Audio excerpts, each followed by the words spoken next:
दुनिया धोखे का घर है। ये जिंदगी एक इम्तिहान है, मगर हम अक्सर इसे खेल तमाशा समझकर गुजार देते हैं।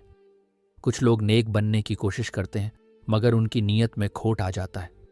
कुछ लोग इबादत करते हैं, मगर उनके दिल गुनाहों से भरे रहते हैं। ये कहानी भी एक ऐसी लड़की की है जो रमज़ान में रोज़े रखती थी, इबादत भी करती थी, मगर उसकी एक गलती ने उसके तमाम आमाल को बर्बाद कर दिया।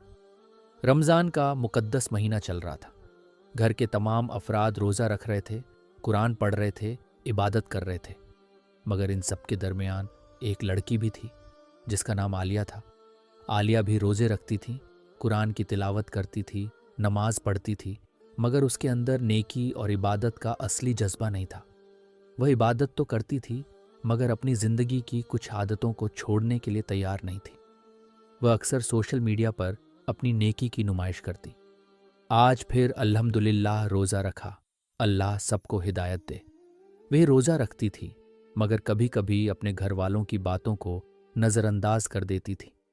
वह नमाज पढ़ती थी, मगर कभी कभी उसकी ज़ुबान से ऐसे अल्फाज निकल जाते थे जो दूसरों के दिल को दुखा देते थे। रोज़े के दौरान उसे छोटी छोटी बातों पर गुस्सा आ जाता था। अगर कोई समझाने की कोशिश करता तो वह फौरन चिढ़ जाती।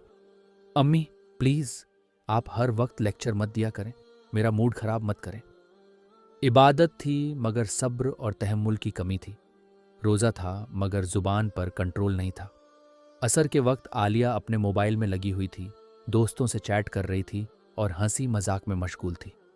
यार, इफ्तार के बाद कहाँ चलें? कोई मज़े का प्लान बनाते हैं। दोस्तों की महफिल, हंसी मजाक, गपशप, यही उसका असली शौक था। मगर क्या यह वह रमज़ान था जो अल्लाह चाहता है? एक दिन उसकी माँ ने कहा, बेटा, रोज़ा सब्र सिखाता है, मगर तुम हर वक्त गुस्सा क्यों करती हो? आलिया गुस्से से बोली, अम्मी, मुझे अभी कोई नसीहत मत करें।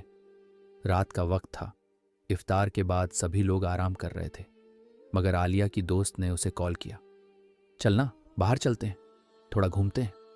रमज़ान की मुकद्दस रात थी, मगर वह दुनियावी मज़े के लिए निकल पड़ी। शब ए कद्र की रात थी, वह रात जो 1000 महीनों से अफजल है। वह रात जिसमें तकदीरें लिखी जाती हैं।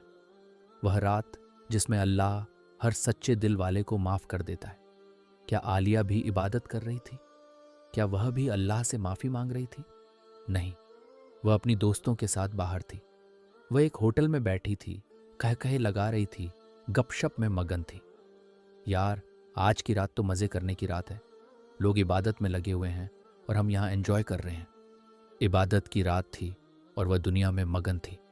किसी ने कहा था कि शब-ए कद्र में जो इबादत से गाफिल रहता है वह बदबख्तों में शुमार होता है, मगर आलिया को परवाह नहीं थी।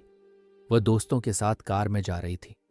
वह म्यूजिक सुन रही थी, जोर जोर से हंस रही थी, मोबाइल में लगी हुई थी, मगर आलिया को नहीं मालूम था कि यह उसकी जिंदगी की आखिरी रात है। आसमान पर बादल गरज रहे थे। एक अजीब सा खौफनाक मंजर था, जैसे कोई अनहोनी होने वाली हो। शब-ए कद्र की रात थी, तकदीरें लिखी जा रही थीं और आलिया की तकदीर खत्म हो चुकी थी। वह सड़क पर तेज रफ्तारी से जा रही थी, दोस्तों के साथ हंसी मजाक कर रही थी। तभी अचानक एक जोरदार आवाज आई। कार बेकाबू होकर पलट गई।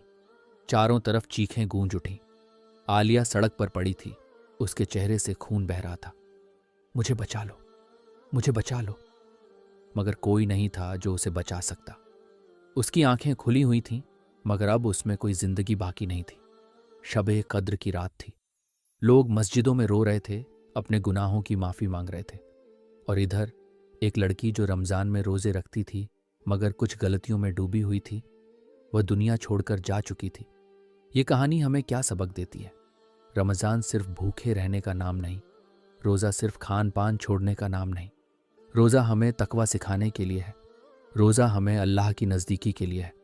मगर अगर हम रोज़ा रख कर भी अपनी गलतियों को सही करने की कोशिश न करें तो हमारा अंजाम भी ऐसा ही हो सकता है, शायद इससे भी बुरा। अल्लाह हमें हिदायत दे।